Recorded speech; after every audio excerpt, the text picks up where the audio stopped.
Hinamak na manugang. Kabanata 436. Ang Haicheng Group Company ay talagang maliit. Ngunit kung nasaktan nila si Pangulong Zhao at kanselahin ang pakikipagtulungan sa pagitan ng dalawang partido, hindi na makakabawi ang Jiang's Pharmaceuticals. Nakita ni Jiang Shuaimeng ang kanyang galit na dagendong at agad na tumayo upang protektahan ang matandang ginang. Kuya, nagtatrabaho ka talaga sa isang mahirap, ang bastos mo kay nanay. Tingnan mo kung anong katangahan ang ginawa mo. Galit na galit si Jiang Wei kaya naging berde ang mukha niya. Sinampal niya ang mukha ni Jiang Shuaimeng at umungol, humingi ng tawad kay Mr. Dixon. Malapit na siyang sumabog sa galit, hindi naging madali para kay Jiang na ipanalo si Alex Dixon, pero ginulo na naman sila ng tanga na ito. Lalo na't naghinala na siya si Alex Dixon ay kamag-anak ng Dixon family sa Yan Capital at kasalukuyang nag-iimbestiga. Sa huli, ang anak na ito na walang kabuluhan ay pumunta sa matandang ginang upang mag-udyok ng gulo at iginiit na maging presidente. Tiniis niya ito. Ngunit ang hindi matapat na anak na ito ay talagang patuloy na nililigawan ang kamatayan at tinawag pa si Pangulong Zhao upang tanggalin si Alex Dixon. Napuno ng galit ang tiyan ni Jiang Wei, hindi siya naglakas loob na magalit sa kanyang ina, at sa halip ay inilabas niya ang lahat ng kanyang galit kay Jiang Shuaimeng. Kuya, tama ang sinabi ko. Nakita ni Jiang Shuaimeng na nagalit ang kuya niya at nagtago sa likod ng matandang ginang sa takot. Mabilis na lumapit si Jiang Wei at hinawakan ang kanyang kwelyo para kaladkarin siya. Isang malakas na sampal ang ibinigay niya at sumigaw, "Lumuhad ka at humingi ng tawad kay Mr. Dixon."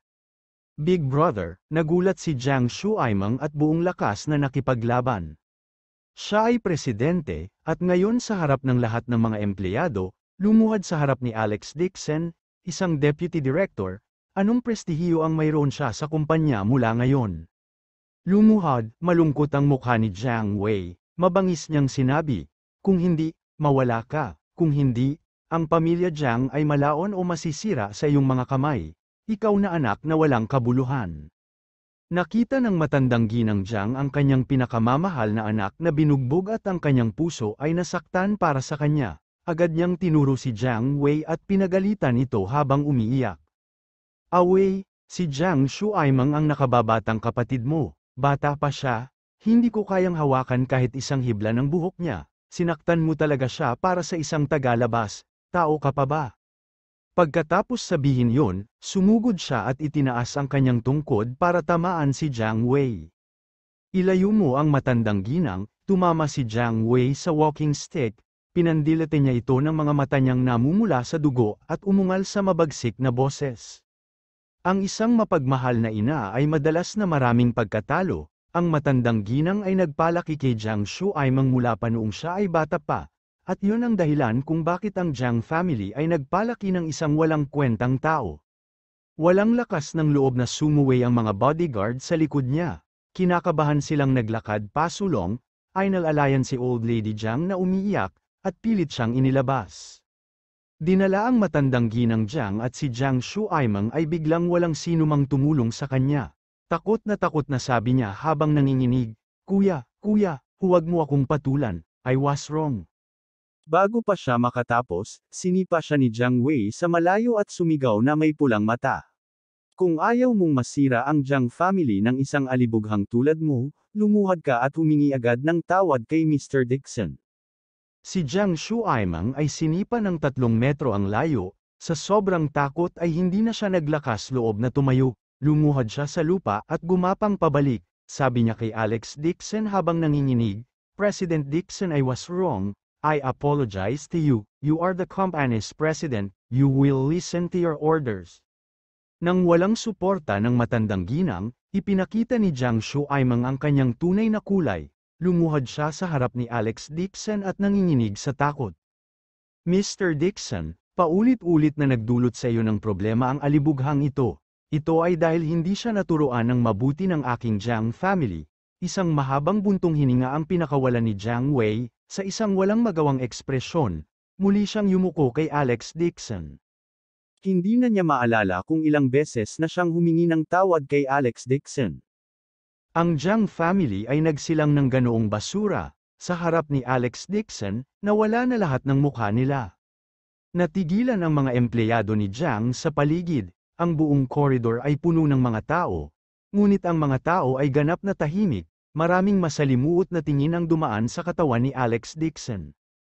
Ito ang tanong ng Jiang family sa buong Yan Capital, ang isang pagbahin ay magiging sanhi ng pagyanig ng Yan Capital ng 3 beses. Ang Jiang family talaga ay lumuhad at yumuko sa harap ni Alex Dixon sa harap ng lahat ng empleyado. Isa lang siyang ordinaryong pharmaceutical sales representative. Anong uri ng background mayroon si Alex Dixon na maaaring maging dahilan ng paggalang sa kanya ng Jiang family? Nakita ni Jiang Shuela ang ika-4 na uncle na nakaluhod sa harap ni Alex Dixon, yumukod din ang kanyang ama kay Alex Dixon, na labis na nahihiya. Ngunit may ganoong pang-4 na tiyo sa pamilya, bilang isang junior, ano ang masasabi niya? Napatingin si Alex Dixon kay Jiang Shuaimang na nakaluhod sa lupa. Hindi siya naniniwala na taos-pusong humihingi ng tawad ang taong ito, natakot siya na gusto siyang patayin ni Jiang Shuaimang. Gayunpaman, gaano man siya kinasusuklaman ni Jiang Shuaimang, wala siyang magagawa tungkol dito. Ang magalang na boses ni President Zhao ay nanggaling sa telepono. Mr. Dixon, ano sa tingin mo ang dapat naming gawin? Kung hindi ka nasisiyahan, agad naming aalisin ang aming kooperasyon at makikipagtulungan sa mga kakumpetensya ng Jiangs. Naging berde ang mukha ni Jiang Wei nang marinig niya ito. Nais niyang sakalin si Jiang Shuaimang hanggang mamatay. Kalimutan mo na ito, casual na sabi ni Alex Dixon, mula nang lumuhad si Jiang Shuaimang, kung gayon ay atubili kung tatanggapin ang kanyang paghingi ng tawad. Agad na ni-relax ni Jiang Wei ang kanyang katawan at umungol kay Jiang Shuaimang, hindi ka pa ba nagpapasalamat kay Mr. Dixon? Salamat, Ginoong Dixon. Mabilis na sabi ni Jiang Shuaimang, kinagat niya ang kanyang mga ngipin, at ang puot sa kanyang puso ay umabot sa sukdulan nito.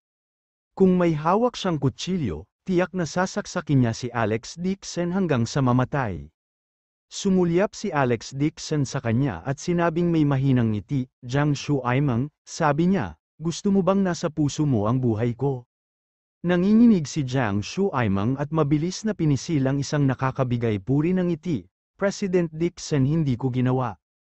Ngumiti si Alex Dixon at yumuko, bumulong nang may mali siya sa tenga. Jiang Shuaimang, gusto ko kung paanong hindi mo ako gusto, ngunit hindi mo ako mapapatay, ano ang maaari mong gawin sa akin? Ang mga salitang ito ay parang fuse na nagpasiklab sa pinipigilang galit ni Jiang Shuaimang. Tumalon siya at nagmura, Punk, balang araw, papatayin kita. Bago pa niya masabi ang papatayin kita, isang talampakan ng sapatos ang lumipad papunta sa kanya. Bang! Si Jiang Wei, na nakasuot ng Italian leather na sapatos, ay sinipa siya sa mukha, na nagpalipad kay Jiang Shuaimang. Siya ay nagkaroon ng nosebleed at ipinikit ang kanyang mga mata, nakahiga sa lupa. Ang wastrel na ito ay nang ahas pa ring maging walang galang kay Alex Dixon. Gusto pa niyang saktan ang Jiang family, matapos sipin si Jiang Shuaimang, si Jiang Wei ay nagmadaling humingi ng tawad kay Alex Dixon. President Dixon, tiyak na ibabalik ko ang walang kabuluhang anak na ito at tuturuan ko siya ng leksyon. Tumango si Alex Dixon at sinabing, sumunod tayo sa orihinal na plano. Si Jiang Shuili ang magiging presidente. Babalik ako sa Jinling sa darating. Wala akong masyadong oras para manatili sa Yan Capital.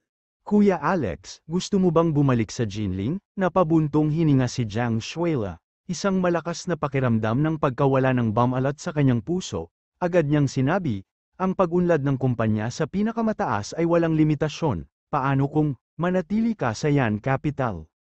Kumikislap ang mga mata niya sa matinding pananabik. Umaasa siyang mananatili siya. Awkward ang ekspresyon ni Jiang Wei, at hindi niya maiwasang umubo ng tuyo para paalalahanan ang kanyang anak. Kakaiba ang tingin ng mga empleyado sa paligid, napatingin naman sila sa dalawa. Napagtanto din ni Jiang Shuela na nawalan siya ng katinoan, mabilis siyang nakabawi at nagpaliwanag, ibig kong sabihin. Umiling si Alex Dixon at mahinang sinabi, nasa Jinling ang asawa ko. Bahagyang tuma-NGO lamang si Jiang Shuela at biglang nakaramdam ng bakas ng inggit sa babaeng tinatawag na Jane Lewis. Hindi niya alam kung anong klaseng babae ang mapapangasawa ni Alex Dixon. Ang pagbubukas ng kumpanya ay nakatakdang matapos ang 2 araw, bumalik si Alex Dixon sa villa at naisip na sa wakas ay tatahimik na ito sa loob ng 2 araw. Ngayong nakabalik na ang kanyang asawa at pamilya kay Jinling, si Meng Nooran ay nasa National Clinic sa maghapon, at ang villa ay tumahimik na. Maaari niyang gamitin ang natitirang mga dahon ng dragon blood grass para ipagpatuloy ang kanyang paglilinang. Pagpasok pa lang ni Alex Dixon sa villa, bigla siyang nakarinig ng masiglang boses sa sala, na may halong tawa ng isang medyo may edad na babae. Ang kanyang puso ay sumikip, at ang kanyang anit ay hindi namamalayan. Hindi pwede, dumating muli si Helena sa Yan Capital. Kabanata 437. Naglakad si Alex Dixon sa sala, inangat niya ang ulo niya at sumimangot. Ang maluwag na sala ay puno ng mga bag ng bagahe, may ilang malalaking kumot sa leather sofa, na parang inuupahang bahay. Si Uncle Shu Fugi ay komportabling nakahiga sa sofa habang nakakross ang mga paa. May hawak siyang sigarilyo mula sa Yellow Crane Tower sa kanyang bibig, at singkit ang kanyang mga mata habang naninigarilyo. Hinihila ng kanyang tiyahin na si Zhang Faang ang kanyang anak na si Xu Shanshan, at ang kanyang magiging manugang na si Wei Jia. Malaki ang ngiti niya habang hinawakan ang mga kasangkapan. Hinawakan niya ito at sinabing, "Tingnan mo, napakaganda nitong redwood furniture." Nagkakahalaga ito ng hindi bababa sa daan-daang libong yuan para makagawa ng kumpletong set. Shanshan, kapag pinakasalan mo si Jia sa palabas, ang villa na ito ang magiging bago mong bahay. Magsasalita pa sana si Xu Shanshan, ngunit nang makita niya si Alex Dixon na nakatayo sa pintuan, mabilis niyang hinayla si Zhang Faang para tumigil sa pagsasalita. Gayunpaman, nagniningning ang mga mata ni Zhang Faang habang hawak niya ang isang antig-ong florera. Habang hinihipo niya ito, sinabi niya, "Kapag kinuha ng tatay mo ang villa na ito mula sa kapatid niyang si Helena, hahayaan ni nanay na mabuhay kayong dalawa. Anyway, ang perang kinikita ni Alex Dixon ay sa ating pamilya." Narinig ito ni Alex Dixon at hindi siya komportable. Tumayo siya sa pintuan at tuyong umubo. Nang marinig niya ang pag-ubo na ito, natakot si Zhang Faang kaya nanginginig ang kanyang buong katawan, at lumuwag ang kanyang kamay. Bang, ang antigong florera sa kanyang kamay ay agad na nahulog sa lupa at nagkapira-piraso. Nag-e-enjoy si Xu Fugi habang nakapikit, laking gulat niya sa tunog kaya't bumangon siya at pinagalitan si Zhang. Ang antigong florera na ito ng dinastiyang Qing Faang ay mahigit sa 900,000 yuan, bakla ka. Bago pa niya matapos ang pagsaway ay nasulyapan niya si Alex Dixon na nakatayo sa pintuan mula sa gilid ng kanyang mata, nanlamig siya. Kumunat ang noo ni Alex Dixon at tumingin sa sala, tinanong niya, "Ano ang ginagawa niyo dito?" "Ito, oh, Alex, hiniling kami ng nanay mo na lumipat sa villa." Bumalik sa katinoan si Xu Fugi at mabilis na pinisil ang isang peking ngiti. Pinunasan niya ang kanyang mga kamay at naglakad pasulong.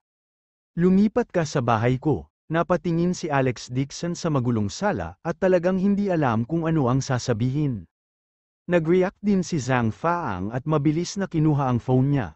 Pinindot niya ang numero at sinabing, "Alex, pinapasok tayo ni nanay, kung hindi, hindi ka sana ginugulo, tama, Fugi?" Natigilan si Xu Fugi at mabilis na sumagot, "Ah, oo, iyon ang nangyari." 2 beses tumunog ang kanyang telepono at nakakonekta. Natakot si Zhang Faang na itaboy siya ni Alex Dixon, kaya mabilis niyang binuksan ang hands-free at ibinigay kay Alex Dixon. Kinuha ni Alex Dixon ang telepono at saktong tinawag niya si Mom, agad na nanggaling sa telepono ang bossy na boses ni Helena. "Alex Dixon, walang matutuluyan ang tito at tita mo. I asked them to come to the villa, you should not treat them badly, this is your uncle." Walang magawang sabi ni Alex Dixon, "Nay, wala ba silang matitirhan?" "Ano? Walang matirahan ang tiyuhin mo, at ayaw mo pa rin siyang mabuhay. Minamaliit mo ba ang aming Xu family? Kung tratuhin mo ang iyong tiyuhin bilang isang tagalabas, dadalhin ko si Jane sa Yan Capital bukas. Ikaw at ang aking anak na babae ay makikipagdiborsyo." Nagmula sa telepono ang pagbulyaw ni Helena at niyanig ang eardrums ni Alex Dixon. Hiwalay ng telepono, Halos maramdaman ni Alex Dixon ang hindi makatwirang ugali ni Helena. Kung tatayo si Helena sa kanyang harapan, malamang nasusuntukin siya nito at sasampalin. Nay, hindi iyon ang ibig kong sabihin. Uncle, you can stay if you want. Mabilis na sabi ni Alex Dixon. Ayaw niyang lumapit muli si Helena, hindi naging madali para sa kanya na tanggalin ang kanyang biyenan, itong dakilang Buddha. Ngunit nagkaroon lamang ng kapayapaan si Alex Dixon sa loob ng 2 araw, ayaw niyang lumapit si Helena. Sakalang napabuntong hininga si Helena, she said in a drawn-out voice, I don't think you would dare, this villa is my name, kung hindi ka pumayag, you can move out tomorrow. Ayaw na lang magsalita ni Alex Dixon kay Helena at sinabing, nasaan si Jane? Ilang beses pang nagalit si Helena bago ipinasa ang telepono kay Jane Lewis. Kinuha ni Jane Lewis ang telepono at wala ring magawang tono, Alex, this was mom's decision at the last minute, nabalitaan ko lang din, huwag kang magalit, actually, malaki ang utang ni na tita at ang bahay ay kinuha ng bangko wala talagang matitirhan, kaya naman hiniling ni nanay na lumipat sila. Ito ang unang pagkakataon na narinig ni Alex Dixon ang kanyang asawa na nagsalita sa kanya sa isang maingat na paraan, parang galit at nakakatawa siya. Isa lang itong villa, wala siyang pakialam dito. Si Helena ang kusang kumilos at hindi man lang siya binati, dahil dito, hindi siya masaya.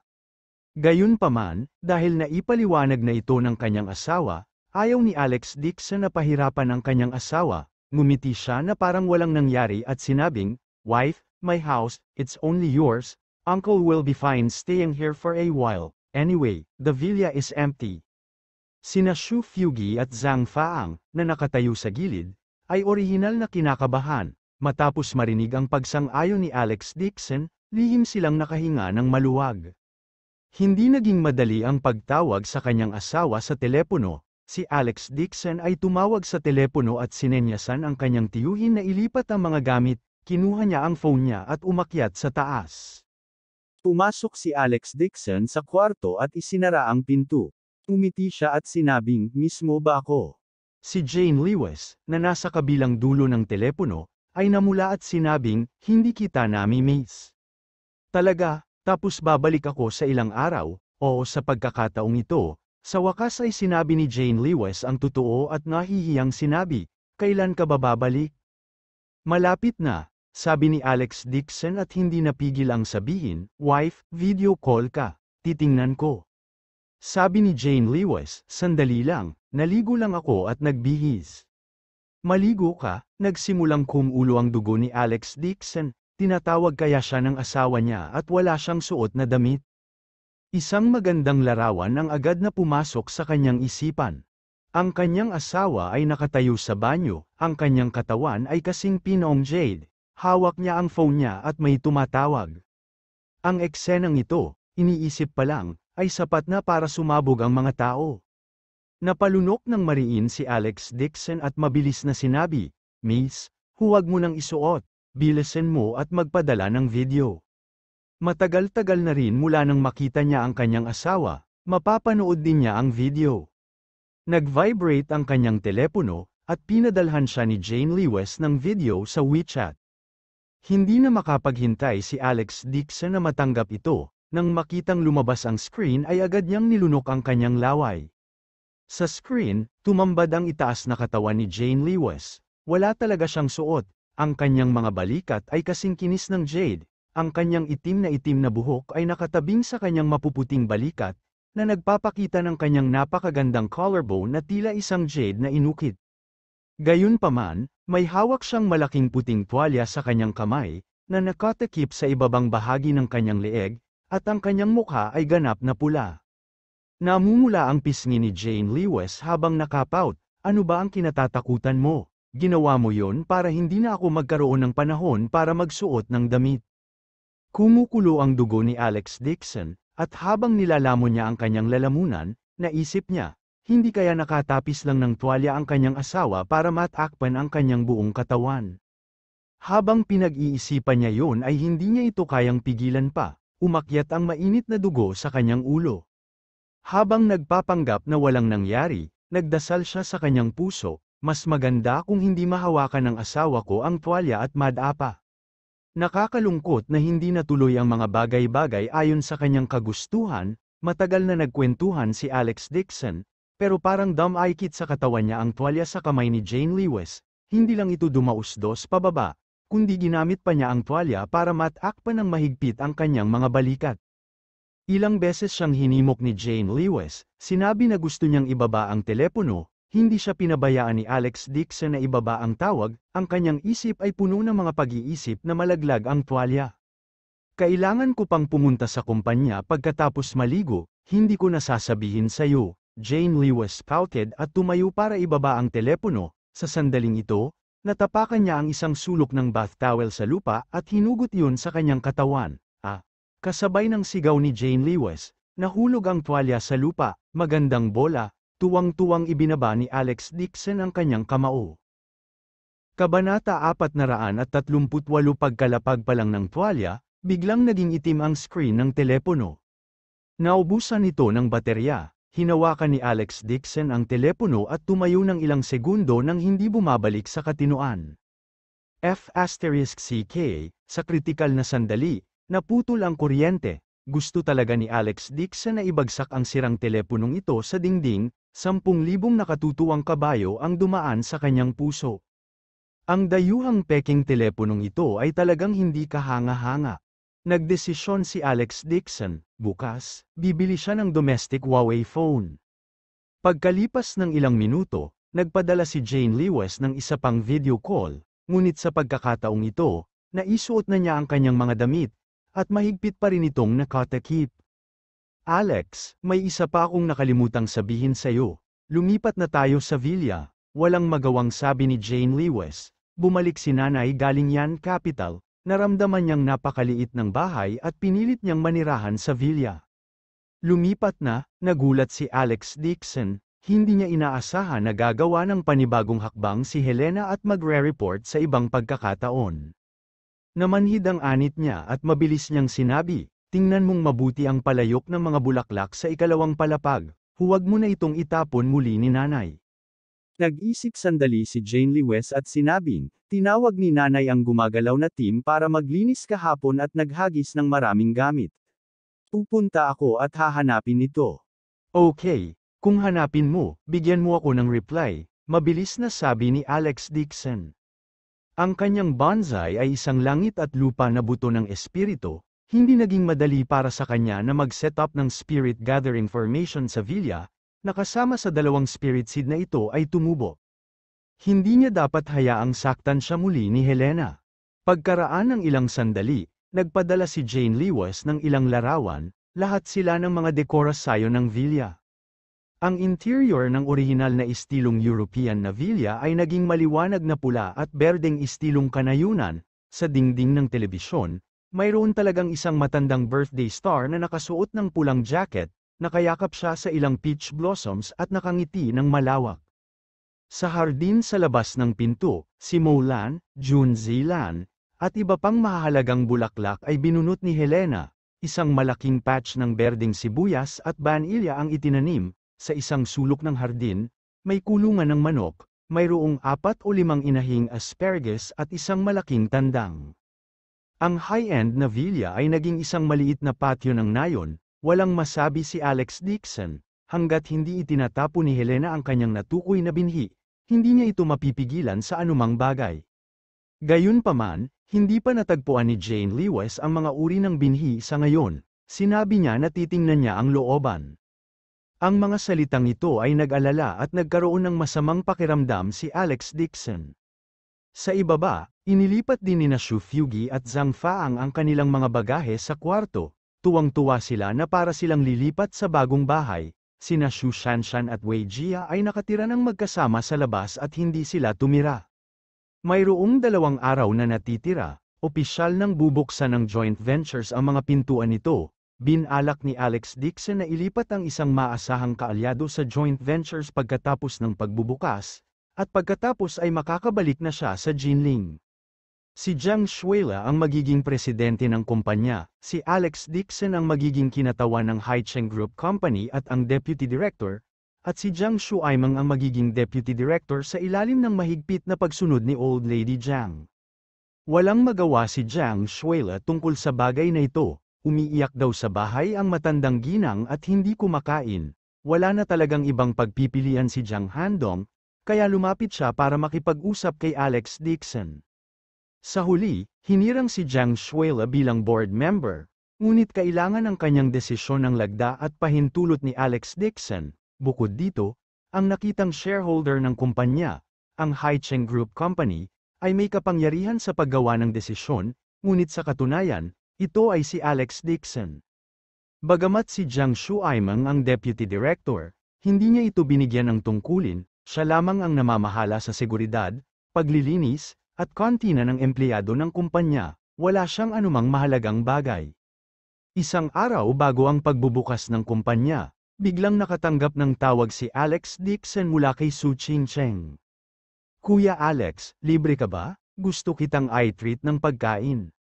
Saglit na nag-alinlangan si Alex Dixon, naalala pa niya ang nangyari kay Jinling noong huling pagkakataon.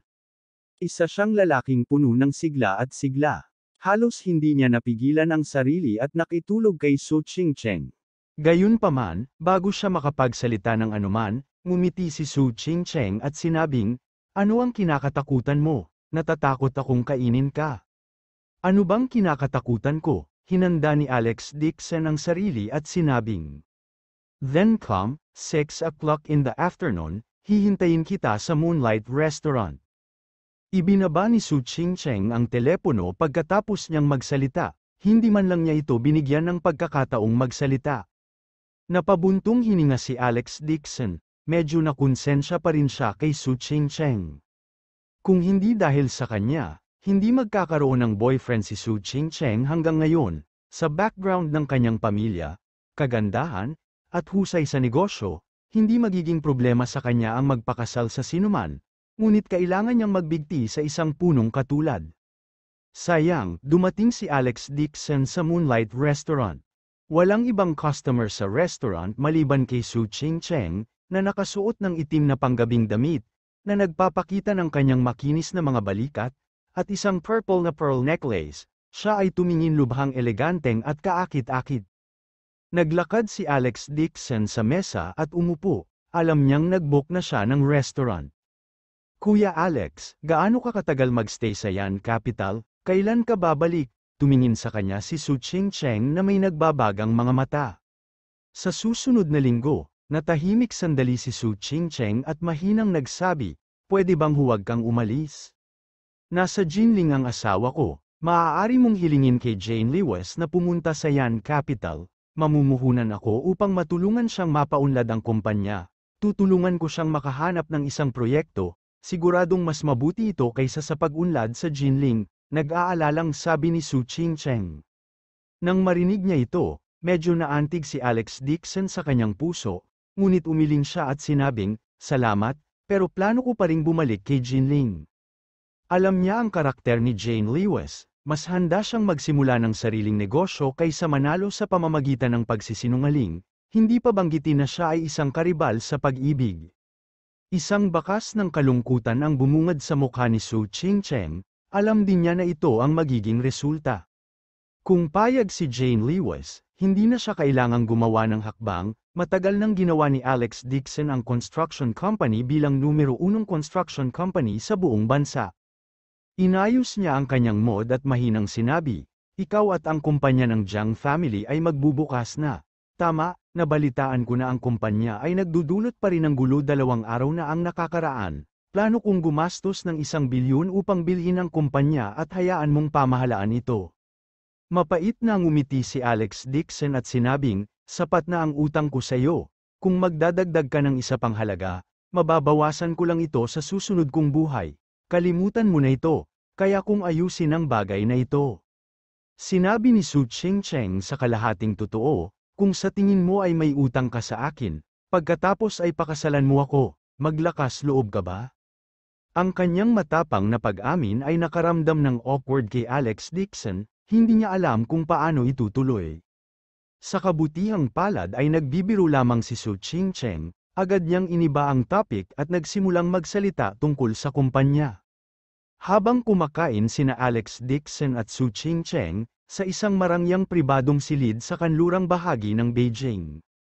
Matikas na kinuha ni Dixon Rong ang isang baso ng red wine at sinabi kay Old Lady Jiang, na nakaupo sa tabi ng mesa, na nakangiti, "Old Madam, hayaan mo akong mag-toast sa iyo. I wish you good luck as the East Dagat," hanggat tumatagal. Si Jiang Shuaimang ay nakaupo pa rin sa tabi ng mesa at maingat na iniabot ang baso ng alak sa matandang ginang. Nagkatinginan sina Dixon Rong at Jiang Shuaimang at nagpalitan ng tingin. Mula nang winasak ni Alex Dixon ang ilan sa kanyang mga ari-arian, nagmuni-muni si Dixon Rong sa loob ng isang araw, nagpasya siyang baguhin ang kanyang diskarte at maglunsad ng roundabout attack. Kagagaling lang niya sa bansa at kulang pa sa pagharap kay Alex Dixon, nagpasya siyang makipagkampi. Sa pagkakataong ito, nakipagtali siya kay Jiang Shuaimang at nakuha rin ang tiwala ni Old Lady Jiang, siya ang nagbigay kay Jiang Shuaimang ng ideya na maging vice director. Si Jiang Shuaimang ay lubos na nagpapasalamat sa kanya at halos nakikinig sa kanyang bawat salita.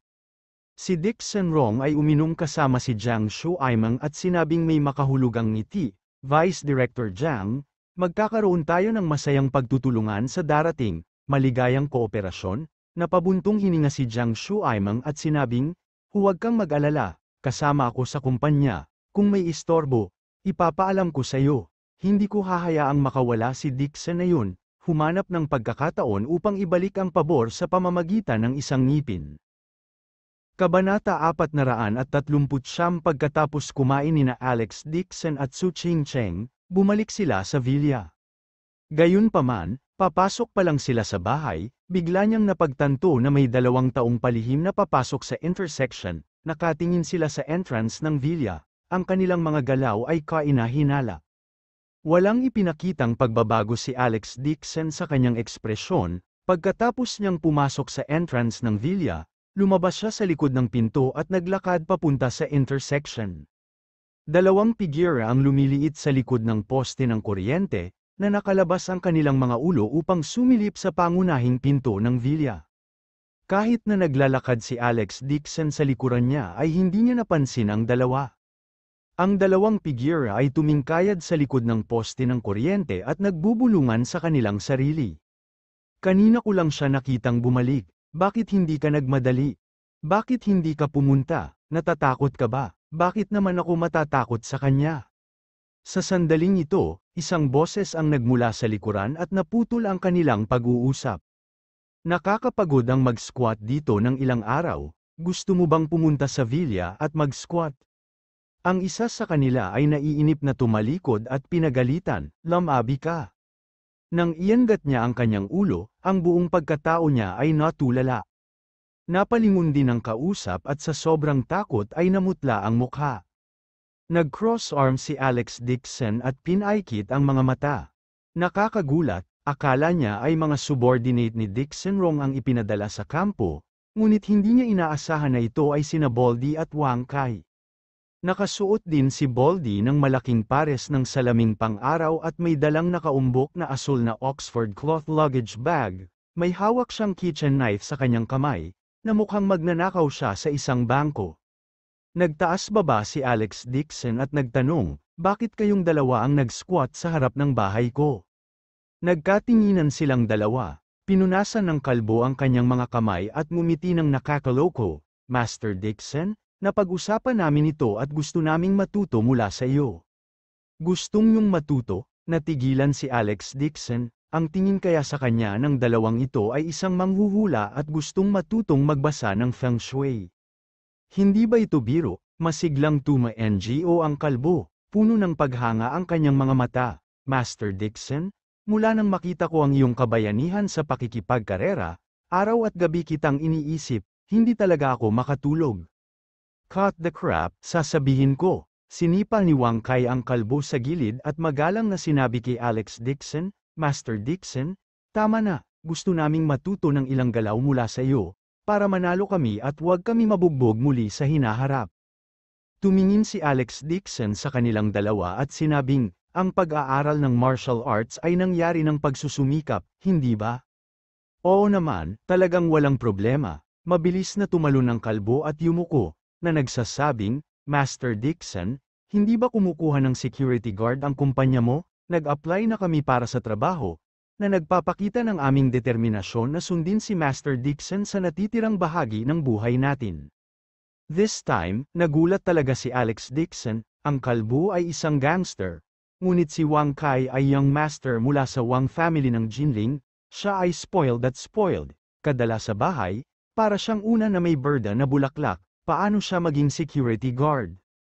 Hinaplos ni Wang Kai ang kanyang mga kamay at mukhang nahihiya, Master Dixon, alam kong wala akong silbi, kung hindi mo ako tinulungan noong nakaraan, natatakot ako na baka mawala lahat ng mukha ng tatay ko, nag-sign up na ako sa pagiging security guard, gusto kong patunayan ang aking sarili, sincerity sa pag-aaral ng martial arts sa'yo. Hindi inaasahan ni Alex Dixon na ganoon kadeterminado si Wang Kai. Gayunpaman, ang kumpanya ay kasalukuyang kulang sa manpower, kung gusto niyang maging security guard sila, maaari niyang subukan ang kanilang pagpupursige. Tuma-NGO siya at sinabing, dahil nag-a-apply kayong mga security guard, then go, tuturuan ko muna kayo ng inner force mantra, magsanay muna kayo. Tuwang-tuwa ang dalawa, at hindi nila maiwasang magpasalamat kay Alex Dixon. Natagpuan ni Alex Dixon ang pinakamalaking at pinakadaling maunawaan ang Chi Cultivating Mind Law mula sa 9 Profound Heaven Scripture at ibinigay ito sa kanilang dalawa.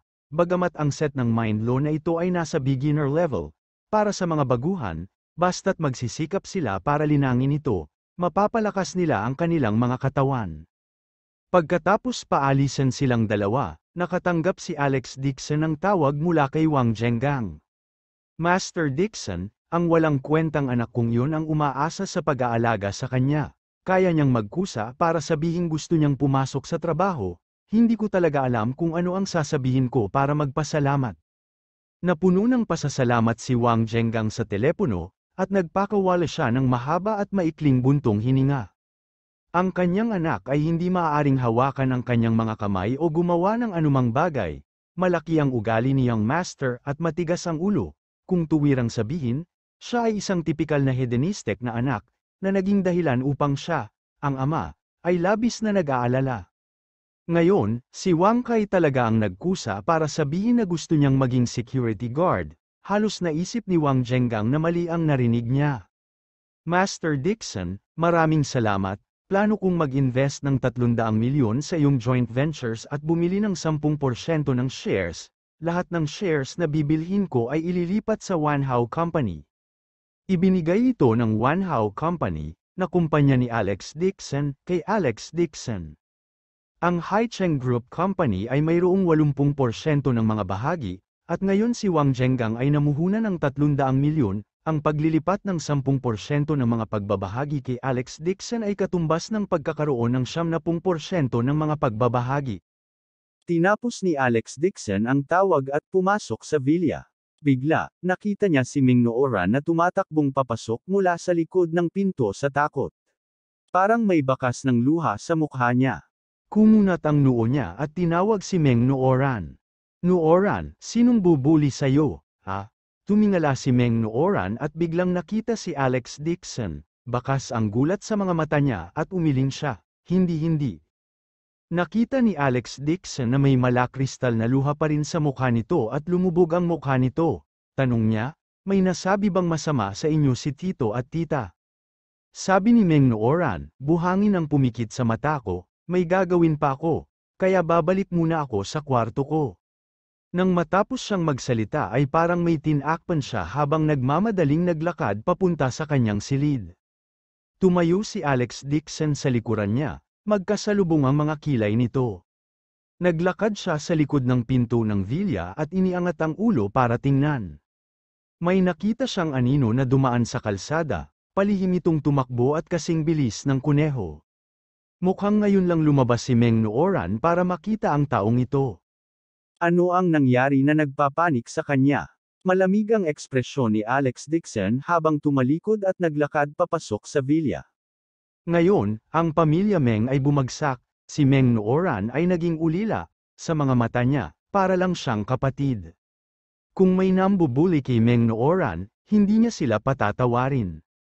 Di nagtagal, ito ang opisyal na araw ng pagbubukas ng joint ventures. Ang pamilya Jiang ay may pambihirang katayuan sa Yan Capital. Bagamat si Jiang Shuila ay nagtatrabaho bilang pangulo, nagulat ito sa buong Yan Capital. Ang pasukan ng kumpanya ay napuno ng mga mamahaling sasakyan at daan-daang mga basket ng bulaklak ang ipinadala sa kumpanya. Ang counter sa entrance ng kumpanya ay natatakpan ng pulang carpet. Inimbitahan ng MC ang mga higher-up ng kumpanya sa stage at nagbigay ng speech sa crowd sa ibaba ng stage. Nang malapit ng maglakad si Alex Dixon, sumugod si Jiang Shuaimang at tumayo sa gitna. Nagsama rin siya ng isang lalaki at isang babae, dalawang sekretarya, para umupo sa mga upuan sa tabi niya. Natigilan ng MC, ngumiti siya at sinabi, Vice Chairman Jiang, mangyaring gumawa ng paraan, ito ang posisyon ng Presidente at Vice Chairman Dixon. Si Jiang Shuaimang ay malamig na sumimangot at pinagalitan, ako ay tiyuhin ng Pangulo, wala akong mga kwalifikasyon, sa buong Jiang family, takot lang siya sa kanyang kuya na si Jiang Wei, ngayon, pinag-uusapan ni Jiang Wei ang tungkol sa negosyo sa ibang lugar, at hindi pa siya nakakabalik ng kalahating buwan, nakaupo sa ibaba ng entablado ang matandang ginang Jiang, at maaari niyang ipakita muli ang kanyang kapangyarihan. Kabanata 404 gustong gamitin ni Jiang Shuila ang kanyang seniority para i-pressure siya, ngunit pinigilan siya ni Old Lady Jiang, maaari lamang siyang magkaroon ng walang magawang ekspresyon. Sinulyapan ni Jiang Shuaimang si Alex Dixon at lalo pang natuwa sa kanyang sarili.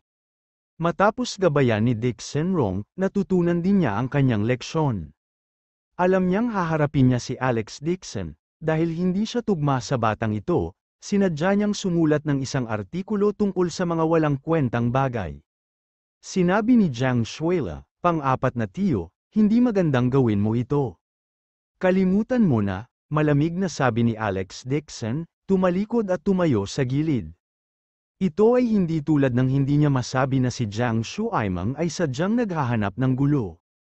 Sa malaking araw na ito ng seremonya ng pagbubukas, hindi siya mapakali sa mga walang kwentang bagay. Pinisil ni Jiang Shuaimang si Alex Dixon at tuwang-tuwa siyang tumayo sa entablado. Marami pa rin ang nag-iisip sa kanya bilang presidente ng kumpanya. Kinuha na nila siya ng litrato, nakipagkamay, at kinunan pa siya ng litrato. Lumakad ang babaeng sekretarya sa tabi ni Jiang Shuaimang na may demonyong aura, ngunit halatang takot siya kay Alex Dixon, tumayo siya ng 2 o 3 metro ang layo at sinabing, bumaba sa entablado at huwag pigilan si Pangulong Jiang sa pagkuha ng litrato kasama ang iba. Bakit hindi siya umaalis? Malamig na sabi ni Alex Dixon. Ikaw, gustong salakayin ng babaeng sekretarya, ngunit hindi siya naglakas loob. Tinitigan niya si Alex Dixon at sinabing, si President Jiang ay isang sikat na figure sa Yan Capital. Ano ang country bumpkin na katulad mo? Ilang big shot sa Yan Capital ang alam mo, kung masira ang opening ceremony, matatalo ang kumpanya at mawawala ng mukha ang Haicheng Group Company. Binigyan ni Alex Dixon ng malamig na tingin si Jiang Shuaimang, tumalikod, naglakad papunta sa sulok sa likod ng counter, at umupo sa upuan. Kung hindi dahil sa pagbubukas ng kumpanya ngayon at ayaw niyang pahirapan si Jiang Shuila, sinipa na niya si Jiang Gai na ito sa counter. Pinalayas niya si Alex Dixon, bagamat may mga sugat pa rin si Jiang Shuaimang sa kanyang mukha, lalo na siyang naging mayabang. Ang babaeng sekretarya sa tabi niya ay tinatawag na Wang Zhaojiao, at siya talaga ang kanyang kasintahan. Ngayon, hindi na niya kailangan pang banggitin ang salitang deputy, sinabi lang niya sa mga mamamahayag na siya si Presidente Jiang, hindi man lang binanggit si Alex Dixon. Habang ang mga tao ay nagdadala-dala sa ingay at pananabik, isang convoy na may higit sa 10 mag-agarang sasakyan ang dahan-daang dumaan mula sa karamihan. Nang bumaba ang mga tao sa mga sasakyan, nagkagulo ang mga reporter. Lahat sila ay big shot, ang uri na karaniwang lumalabas sa rich list.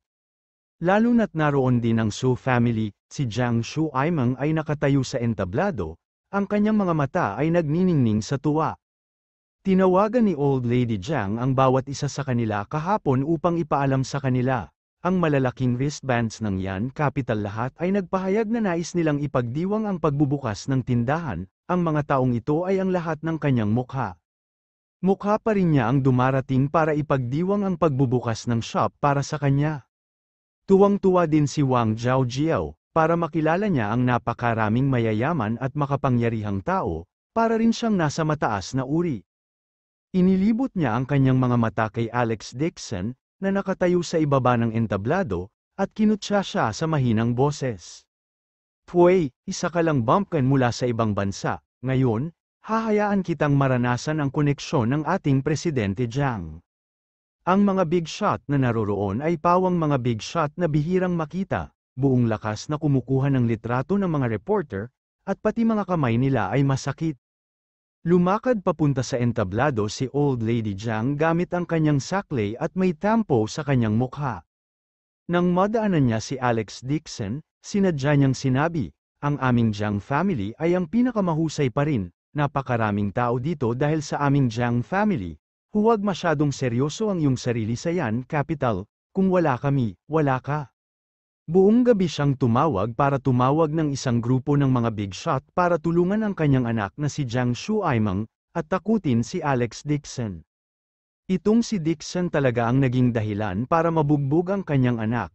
Galit na galit si Old Lady Jiang kaya hindi lang siya nakakain ng hapunan, nagsagawa siya ng hunger strike sa bahay, pinilit si Jiang Wei na lumuhad at aminin ang kanyang pagkakamali, natigil lang siya nang pumayag siyang maging vice director ng kumpanya ng Jiang Shuaimeng.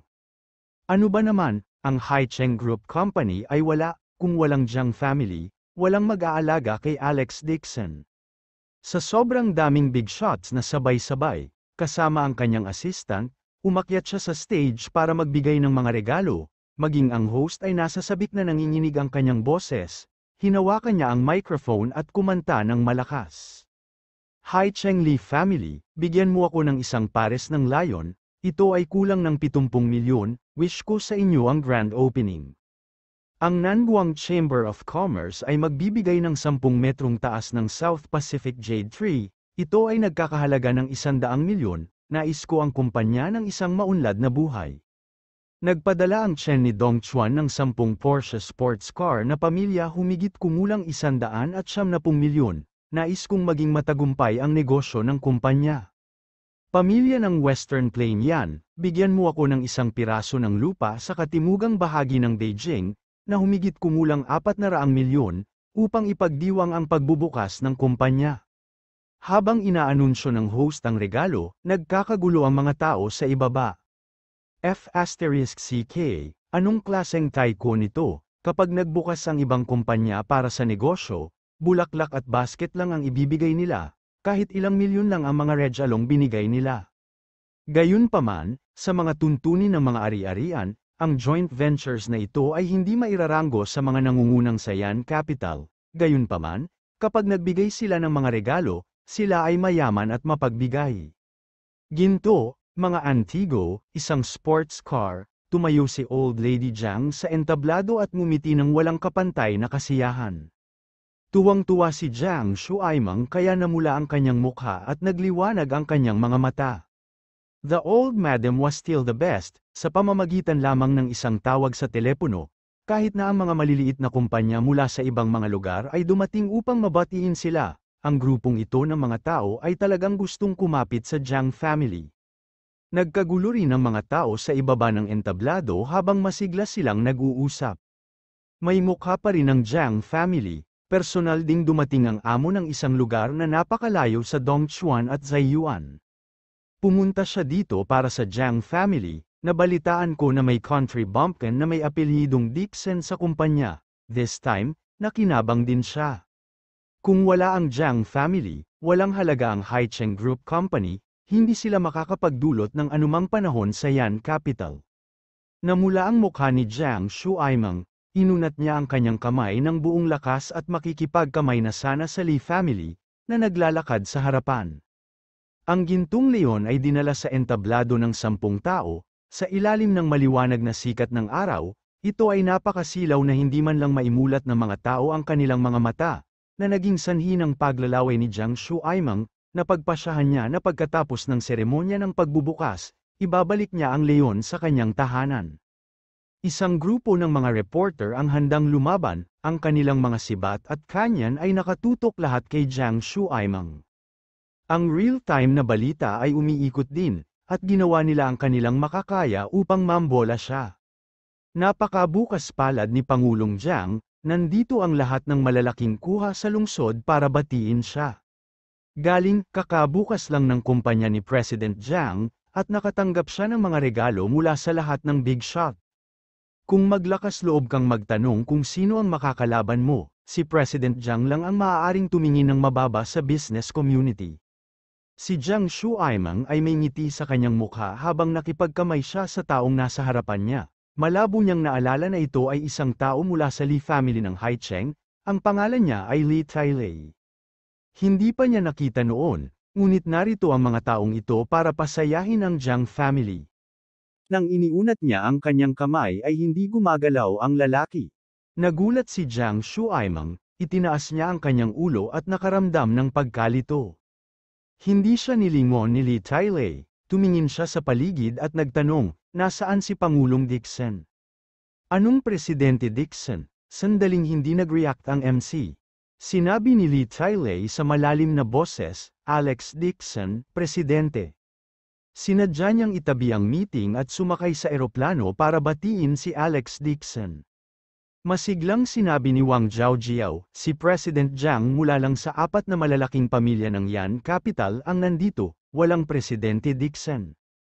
Mayabang ding sinabi ni Jiang Shuaimang, ano President Dickson, ang kumpanya ay kabilang sa Jiang family, ikaw ay mula sa Li family ng Haicheng, tama, ilagay mo ang iyong mga gamit, magkakaroon ka ng maraming susunod sa hinaharap. Ganoon ba? Hindi nahanap ni Li Tailei si Alex Dickson sa entablado, ang kanyang mukha ay naging ganap na madilim. Malamig niyang sinabi, dahil walang Presidente Dickson hindi ko na kailangang sumama. Pagkasabi nun ay tinawag niya ang likod niya, 10 malalakas na lalaki ang nagdala ng kanilang mga gintong leon at bumaba sa entablado. Si Jiang Shuaimang ay natigilan, na may galit na ekspresyon, pinagalitan niya, isang maliit na Li family, how dare you befriend the Jiang family? Kung gusto mong umalis, umalis ka na, hindi ka man lang makalapit sa kanila. Siguradong si Alex Dickson ang tumawag sa kanya para maghanap ng mali sa kanila. Anyway, napakaraming tao pa rin sa likod, hindi niya inilagay ang Li family sa kanyang mga mata. Abangan ang susunod na kabanata.